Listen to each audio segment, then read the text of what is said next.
Details on alleged gun running involving a local police chief. We have been going through thousands of documents that investigators say detail the money-making plan. Local 12's Christian Hauser joins us now to show us what they all say. Christian. Paul and Kyle, I've spent the better part of today just looking through those. Now, I'm told that Addyston Police Chief Dorian La Course was illegally requesting dozens of machine guns and then selling them without the village ever knowing it.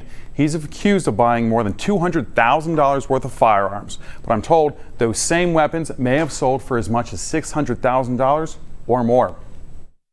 The village provided these documents detailing the initial purchases and subsequent transfers all over a 2-year time frame. This all started when an ATF agent noticed an unusual amount of weapons being sold by a licensed firearm dealer that had been requested by the Addyston Police Department.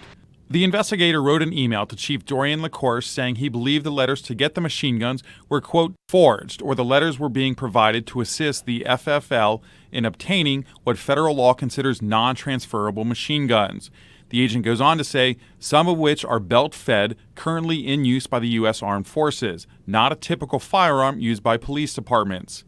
The agent found the machine guns for sale online saying, I've already found some of the machine guns for sale on gun broker and arms lists and being sold as new in the box, meaning they've not been fired, leading me to believe the intended purpose was not to demonstrate for the police department. In one of the letters requesting a demo of the machine guns, the chief writes, quote, the Addyston Police Department is not required to purchase the firearms and declare they will let Marcum Firearms sell the units to other outlets like other law enforcement departments or other Class 3 FFL dealers.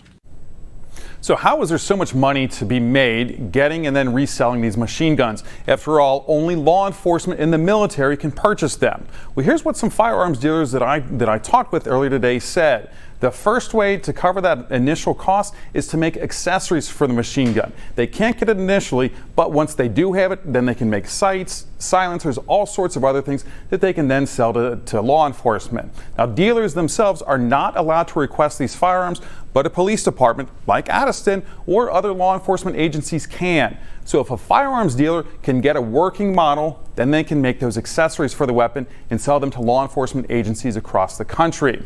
Now, the less common way that I'm told would be to have a firearm range owner purchase one of these, knowing that they can't sell it, but they can then offer it up for rental at a range and make their money back that way. Now, Kyle, I'm still digging into these documents. We'll have much more information as this story continues to develop.